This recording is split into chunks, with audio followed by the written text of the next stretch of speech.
We're heading towards Winchester Bay. Or at least I'll turn before it and go up by the lighthouse and take the back road.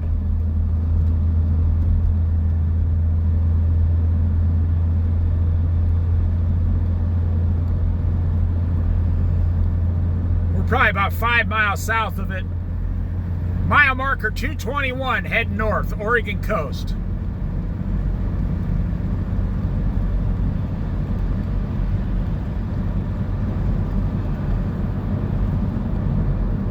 That person was from Indiana. It's a long ways away. They must have a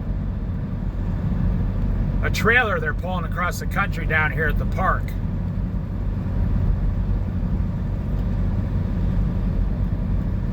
Full-time, retired, living in a motor home, a trailer or whatever. Probably a fifth wheel. A lot of older people who went with the big, huge fifth wheel, 10 years ago, and they pull this mammoth fifth wheel all over America for like 5 years.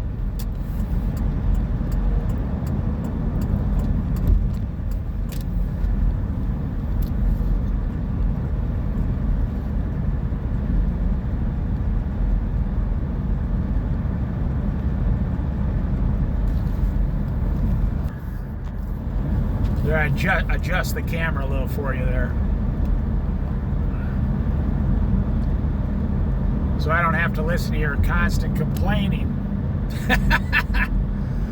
No, I don't listen to complaining on YouTube. I do not allow comments.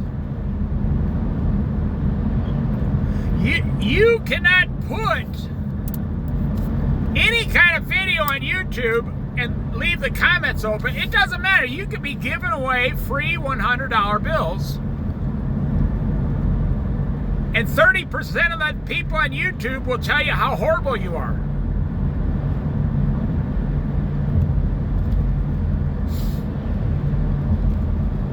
They tell you to shove that free money where the sun don't shine, and they tell you all the things that are wrong with you for giving away free money. And then if anybody takes the free money, they'll start in on them, telling them how horrible they are to take the free money. But then they'll turn around and talk about how I needed to give these $100 bills to homeless people, to psychotic homeless people on drugs. That's where I should have gave the money. The internet, I'm not saying it's bad, but I'll say something I've never heard anybody else say. The internet is really good for about 70% of normal people.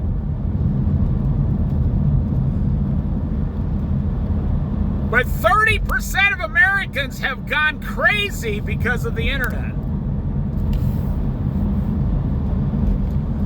I had a young girl run into me at Walmart about 3 months ago. She was on her phone. I was standing still. She walked directly into me. And her mother was there. She was like 16 years old. She couldn't see past her cell phone. And she ran into me, an old man.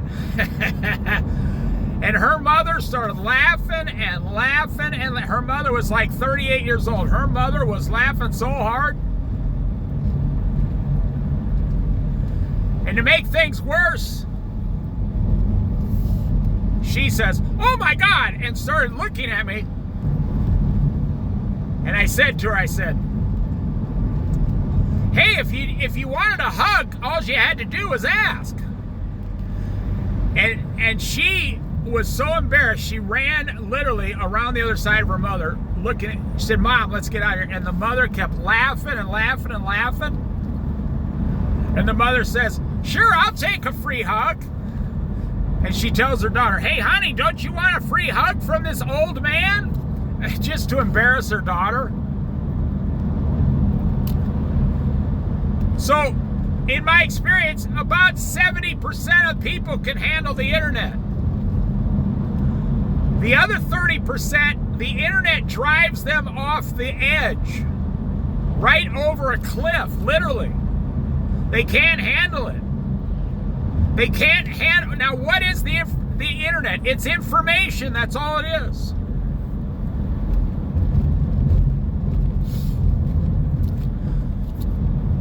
About 30% of the people who receive this daily information, something happens in their brain. They cannot handle the information.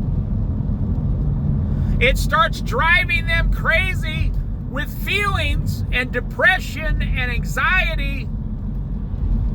And they feel like they have to do something about the situation, like in China, Ukraine, Israel, Russia. Or they live in, California, but now they got to start protesting about something in New York or Florida. Something that has nothing to do with them, will never have anything to do with them. They will never be able to help the situation. No matter what they do, they can never even change the situation 1%. So I say 30% of the people on the internet can't handle information. They can't handle information. Excess amounts of information. I compare these people to like the first computer, say in Bill Gates' garage or something. Could only handle whatever it is, a couple gigabytes or whatever. I don't know what it is. I'm not a computer guy. I just push the buttons and look at it.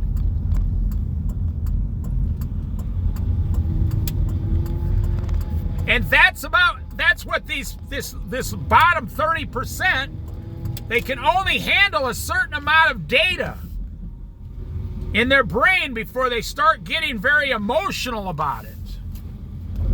Now, the other 60% can handle it, and they know when to turn it off and just let it go and go do something else.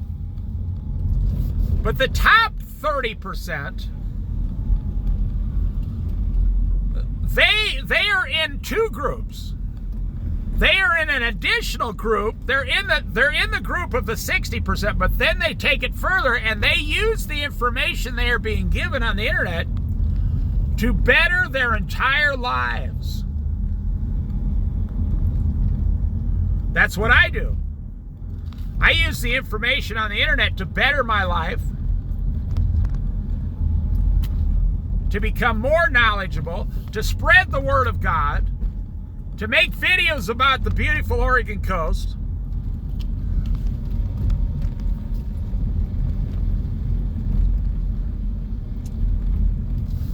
I can say the internet has helped improve my life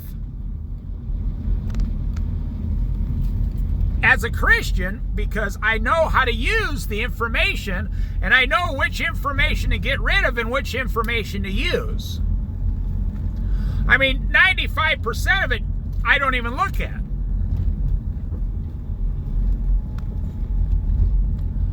Now, I don't go aimlessly searching through the internet. No, I know what I want in advance. That's the key for me anyway. I know what I want in advance.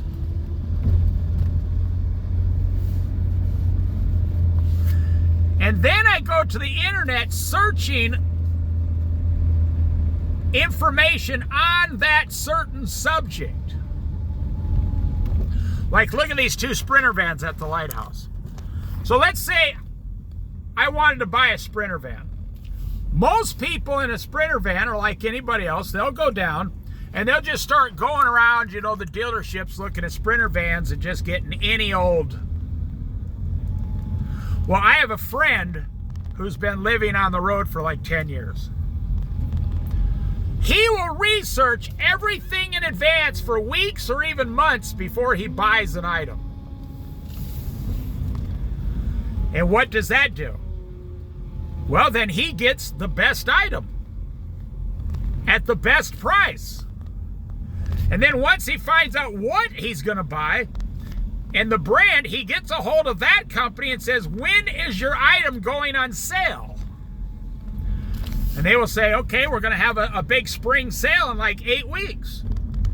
30% off everything.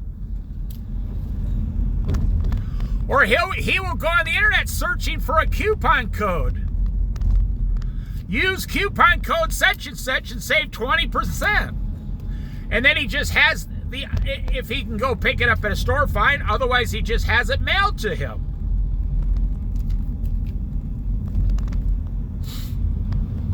And he never pays full price. And he gets the item way better. Now, if I was going to buy a Sprinter van, I would take like 3, 4, 5, even 6 months on the internet. Just on my phone, not even a computer, just my phone. Well, my phone is a computer. And I would just be searching, what is the best Sprinter van at the best price for that type of a product? And I would start with like 100 different kinds, and then I would start narrowing it all down. And in 4 months, I would know the top 3 best Sprinter vans. And then I would start looking for that specific Sprinter van at a specific price. See these guys right here? Oh, the guy's pulling the other guy, his engine don't work. Oh, ouch. Or something. He's being pulled back with a rope to the campground. Most guys, when they buy these these ATVs, these sand rails, they'll just go down to the ATV store.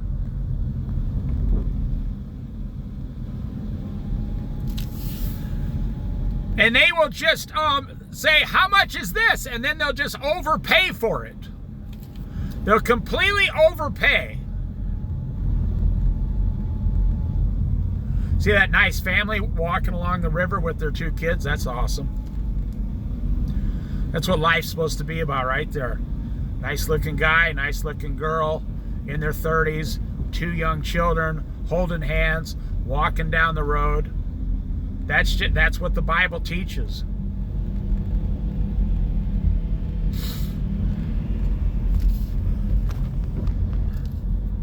If you haven't figured it out, I'm in Winchester Bay now. There's the crabbing dock over there. I just made some videos of it last week. I have no idea when they're coming up. I usually schedule 2 months in advance now.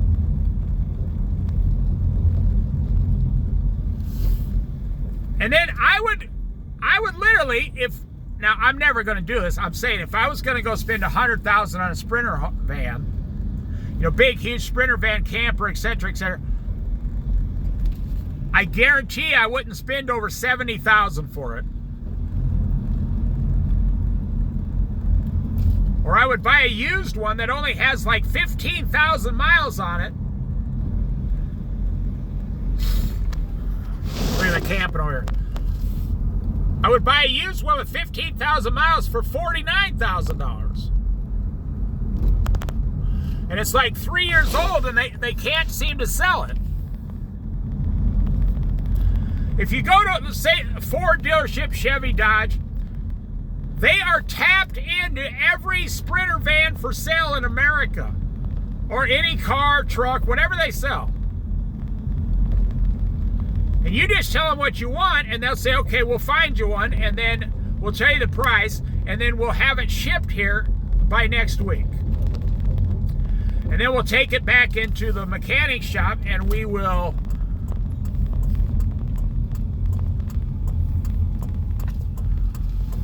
put a 250-point check on it for free for you.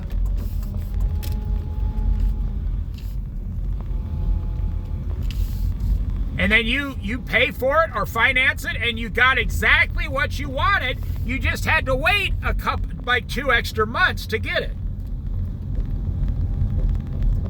And that's the problem with most Americans. You can't wait. You don't even know what it is you actually want. And this is why most people, I don't care if you're buying a drill, a saw to cut some wood, or one of these motorhomes, or even a house. How many times have you bought something and you went back to the store like 10 weeks later and it was 40% off. And you're thinking to yourself, what? I should have waited.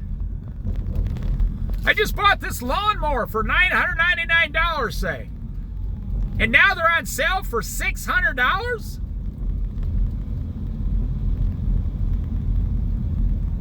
Yeah, you should have waited. You should have done your research. That's what I'm talking about. That's the 30% of people that use the internet to better their life. Look at that cool semi.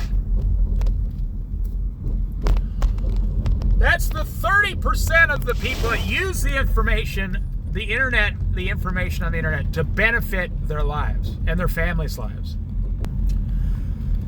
Let me finish here. It's like fishing down here in Winchester Bay. See all these guys fishing, right?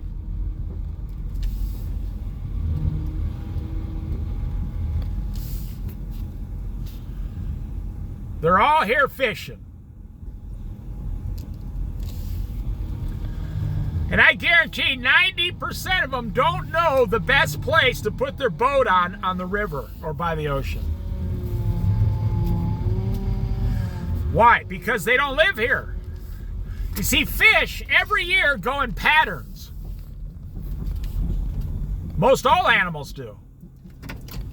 Especially fish, they go in patterns by the water. So 90% of the people here don't know where actually all the fish actually are all the time. But I'll tell you who does. The local fishermen. I'll tell you this cool story. Oh, I'd say 20 years ago. No.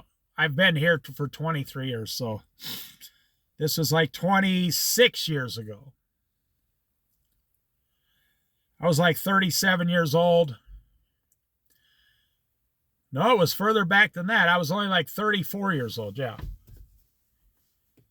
In 1996, you figure out the math. I was living in Colorado in the Rocky Mountains.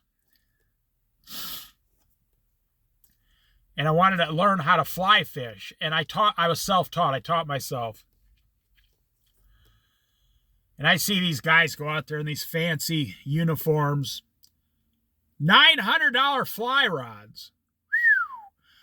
This was all the way back then. $37,000 Jeeps. Just to go out in the mountains, you know. You're still on a paved road. I mean, calm down. Geez. And I'd drive out there in my $400 car with like a Zepco fly rod for like $12. Way back in the day from Walmart. Back when they used to still sell shotguns. And I saw this old man there standing in the middle of the stream. But every 10 minutes he'd catch a trout. Wouldn't even take it out of the water. Just kind of hold it down below the water line. Unhook it gently and slowly let it go. Wasn't big enough. Wasn't big enough. It was legal size, but it wasn't big enough for him. So I'm sitting there for like 20 minutes. He comes out of the water and says, "You want me to teach you how to do that?" I said, "Yes, I do." Like I said, I was like 34 years old and he was like 70. He said, "Let me tell you why most of the guys here don't catch fish coming out here." He said, "I live down the road here with my wife. We retired out here like 15 years ago. We have a 2-room cabin." He said, "I've been fishing here my whole life. I was born and raised in this area." He said, "I not only know every crevice in the river, I know every fish in the river." I said, "Okay." I mean, I fished in like 20 states myself west of the Mississippi River. He told me all these guys come out here with their fancy stuff. They go out there with their $300 waders. He said they got flies that look like a UFO from outer space, these fishing flies. He said they're too bright. And right then he reaches up and catches a bug out of the midair. He didn't squish it. He just caught it in his hand. And he says, see this bug? He showed me his fly. He goes, I hand tightly said, see, it's almost the same color as the bug. It looks natural to what the fish normally eat. I said, yeah, right. Now, I was catching trout. He said, the reason these guys don't catch trout in these moving streams like this is because they make too much damn noise and they're going too fast, and they come out here to catch a fish, take a picture out of the Polaroid and take it back and show all their friends on Monday morning at this big, huge trout they caught in the Rocky Mountains last weekend. He said, do you want to know why I'm fishing? I said, for your dinner? He said, yep, I'm fishing for my dinner. He said, I'm not fishing to impress anyone. I'm just fishing to take home 3 nice-sized trout to my wife, and she's going to fry them up with some red potatoes tonight. And I told him that's kind of how I was raised, you know, back in the Midwest. And I said, well, thanks for your help.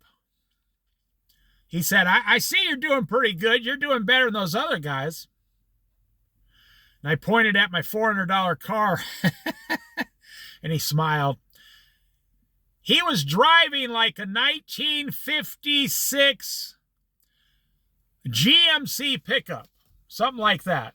And it wasn't minted out. It was all original. And he was the second owner of that truck, but he owned it for the majority of its life. And he said, I live like 3 miles down this road.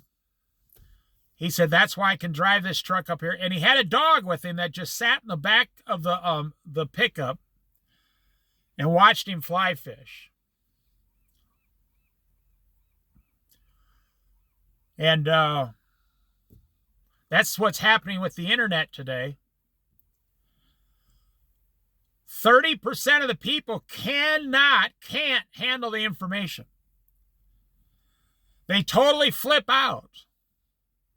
They can't handle the information on the internet. It freaks them out. The other 60% know how to turn it on and off and enjoy it, but then the other 30% on the top, and I'm not bragging, I'm just telling you what I'm doing. There's a Northern Light truck camper right there. The other 30% use the information to benefit the rest of their lives. And that's what I do. And that's what everyone should be doing, but it's not going to go like that. I mean, I bet you were told 40 years ago, buy Walmart stock. Everybody says, oh, if I could have bought some stock. I bet 40 years ago you had a chance to buy Walmart stock. I bet you 30 years ago you had a chance to buy Google stock.